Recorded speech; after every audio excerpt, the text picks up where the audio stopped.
Have you ever been pwned? That is completely and humiliatingly dominated? Most likely you have, but have you ever wondered how such a strange word came to be?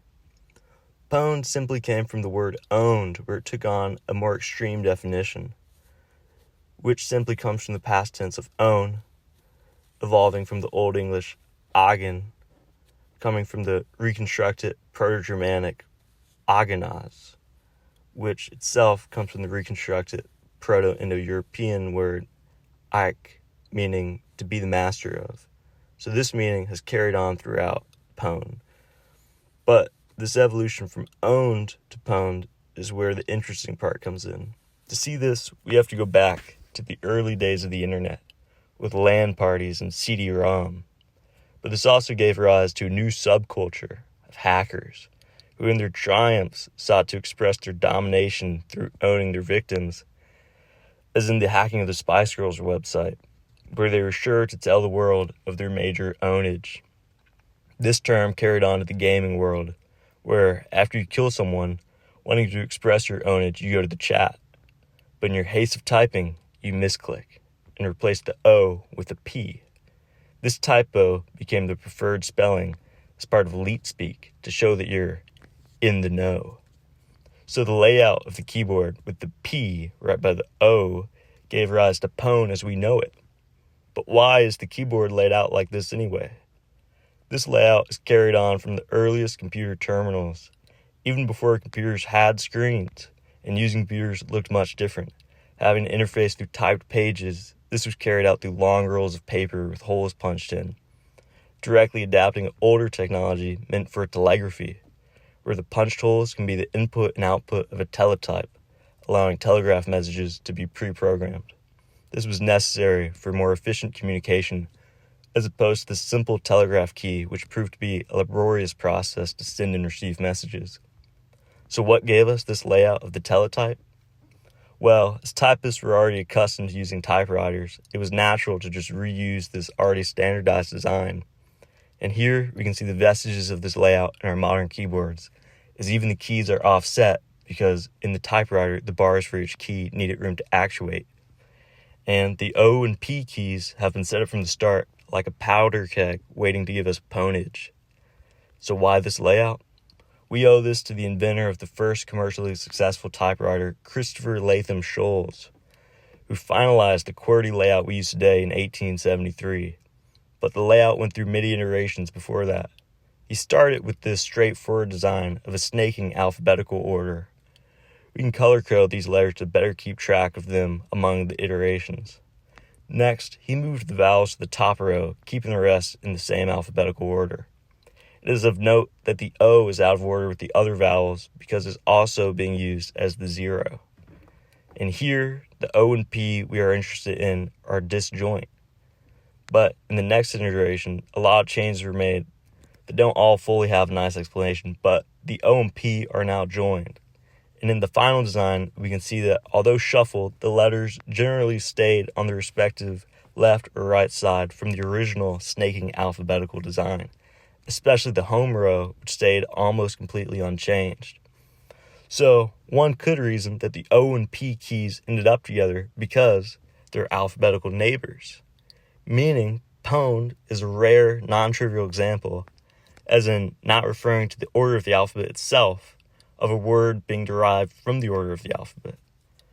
Thanks to the typewriter giving us the ease of writing and the ability to make typos such as this. But what's up with the order of the alphabet anyways? As you know, in English, we use the Latin alphabet, but we also get the order of our alphabet from Latin. We got this ultimately from the Roman Empire when Pope Gregory I sent St. Augustine of Canterbury on a mission to Christianize the Anglo-Saxons. And he brought with him the Latin alphabet to teach the Christian mission. Latin alphabet came to replace the pagan Anglo-Saxon runes.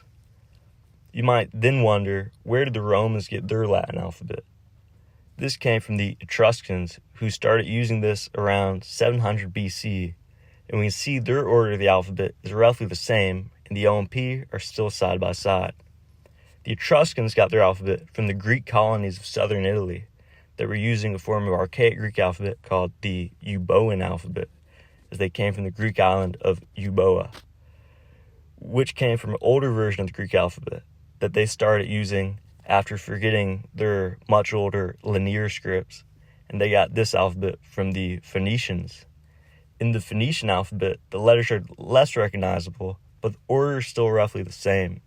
With the O and P being by each other, the Phoenicians got this alphabet in the corresponding order from the Sinai Peninsula in Egypt, where the Proto-Sinaitic script was being used, and it is believed this is where the order of the alphabet started. All of this is summed up nicely in this chart by Matt Baker from Useful Charts. We can see the O and P have stuck by each other since the start. So why is the Proto-Sinaitic script in this order?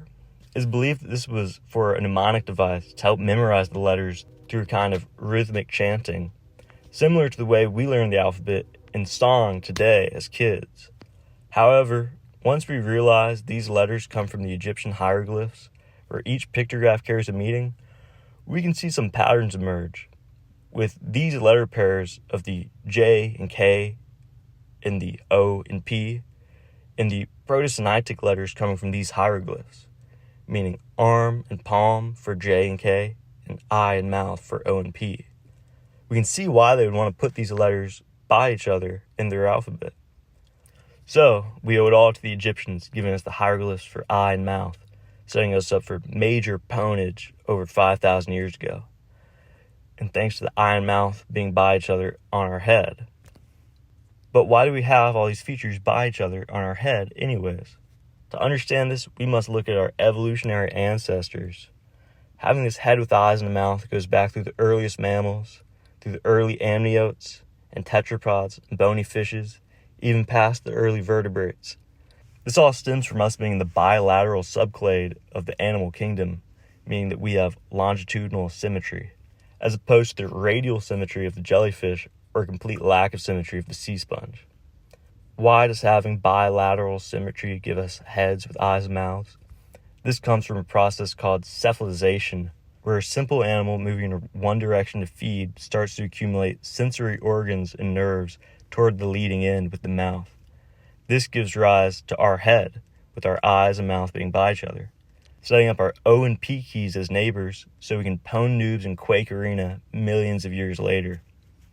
Who can we give thanks to for this directional movement? The first bilaterian, known as the Eurobilaterian. As a common ancestor of all bilateral animals, it would link the durostomes and the protostomes. While we haven't discovered the Eurobilaterian yet, the earliest bilaterian we know of is a protostome called Kimberella. 555 million years ago, it was one of the earliest animals to have directional movement, giving it a head and complete domination of its environment, setting us up to get pwned.